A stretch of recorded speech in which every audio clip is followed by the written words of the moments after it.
Rồi nước về chỗ bà mạnh lắm đây này em ơi. Bà ơi, cố gắng lên bà ơi.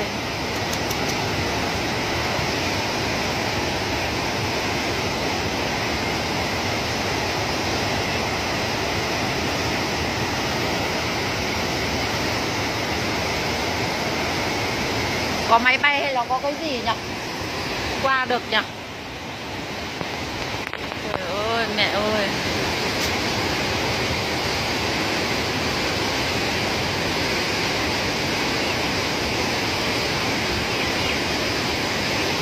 Cầu mong cho nước mạnh đi hai bên thôi, còn ở đấy thì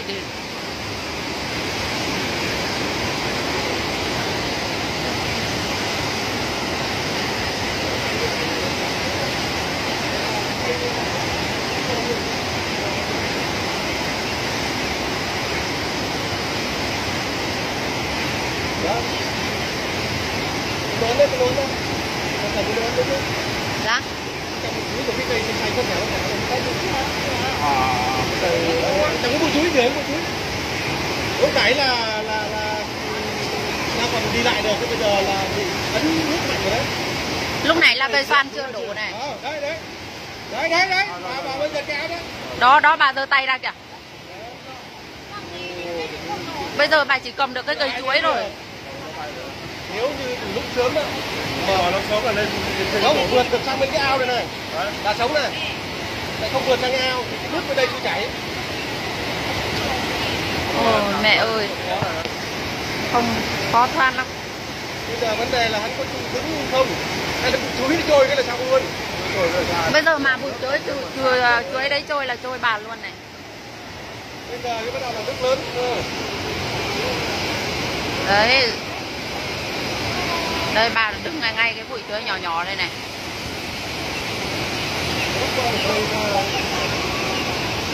Mà mưa thì mưa. Mà mưa thì mưa lạnh sợ bà run nữa chứ. Thả tay ra một phát là đi luôn.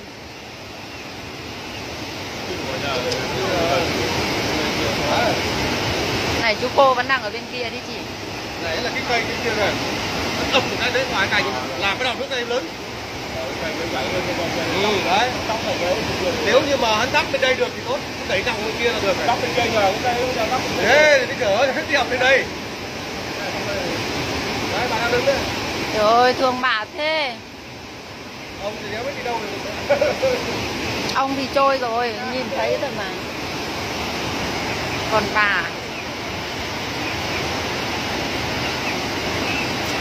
cầu cho trời nó ngớt mưa đi á, nó dàn nước xuống nữa.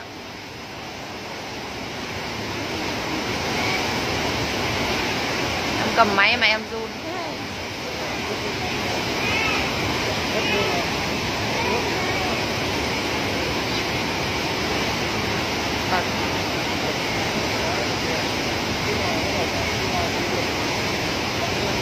Không biết là cái nhà bà Viện đây có ai ở không nhỉ? Nếu có ai ở thì báo họ xuống, có khi họ không biết là bà ở đây đâu. Đường bây giờ đéo sao sang được. Bà nó đang mới giữa ai dòng cái chứ bây giờ không sao cứu được đâu. Bà đang mà thôi đi. Không có người đình hoạt chẳng có ai, còn bà đấy bây giờ đang nằm giữa hai dòng nó ôm cái chuối ở giữa hai dòng nữa nè. Nước bên kia còn to hơn bên này. Đang bảo cái chỗ nhà bà Viện có khi lại có người ấy, cái nhà đây vẫn đang còn yên mà không có nước mà chú.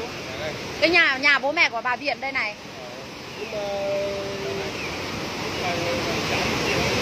Ô trời, nước dâng lên cao này. Ô.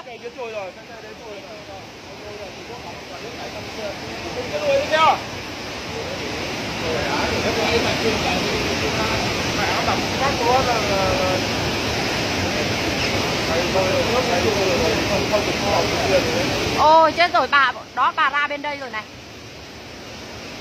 Trời ơi.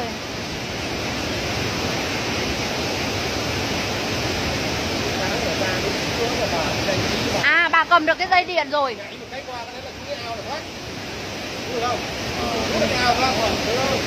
Ôi, cả đứa đánh rồi nè. Bây giờ là dây điện, túm được dây điện đó rồi thì... Đây bà túm được dây điện rồi mà không biết là dây điện có chắc không thôi. Túm được cái dây điện đấy rồi. Ôi trời ơi bà ơi, sao mà thương thế. Đấy kia thôi. Là nhảy được cái sang ao là thoát. Nhưng bà già mà không nhảy được. Bà nó ngám mà chết rồi. Bà nó muốn tại bên kia. Eo ơi, nước càng ngày càng mạnh thế này. Ô, không thấy bà rồi. À, đây.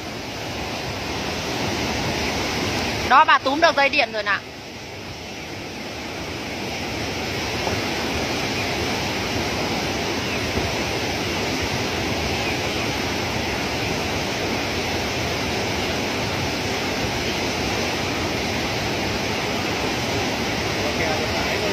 Nhìn thấy trong tầm tay mà không thể cứu được này.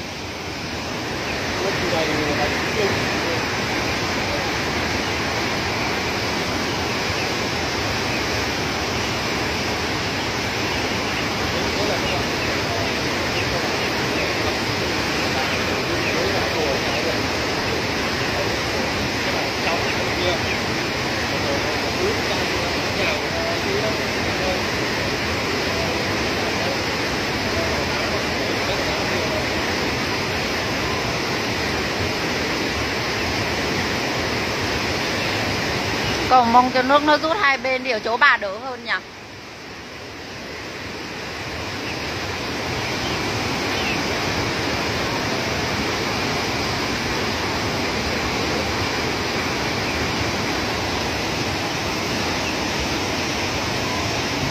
Đây nào bây giờ? Đây nào? Mình lọc cái thừng. Buộc người sang à? Không phải buộc người mà là buộc cái ý là định ấy cái dây điện hay sao á? Buộc người nhé. Không đi sao đấy là buộc hơi. Cuộn lại đến quan thì quăng sang không nổi. Giờ quăng cũng không sang được mà giờ nếu mà quăng sang không sang thì nó được nữa rồi. Không đi nữa phải đưa tay thì thôi. Tốt. Chúng ta thiệt gì đấy.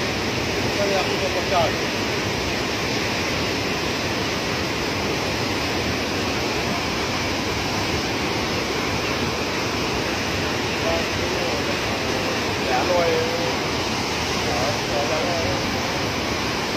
Trời ơi, nước vào chỗ bà mạnh lắm đây này. Đó đó, ngăn lên kìa.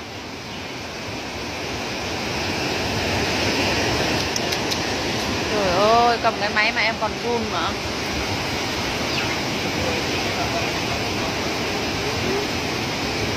Bà chứng kiến cảnh ông đi bà đã là đau lòng lắm rồi. Nên không còn sức cái gì, không còn sức để mà trụ. Đây là cái bố này. Chúng ta còn hề đồ án, con bố nó trên đâu. Bán nó đi. Đầu bán đi. Trên cái cục đứng này.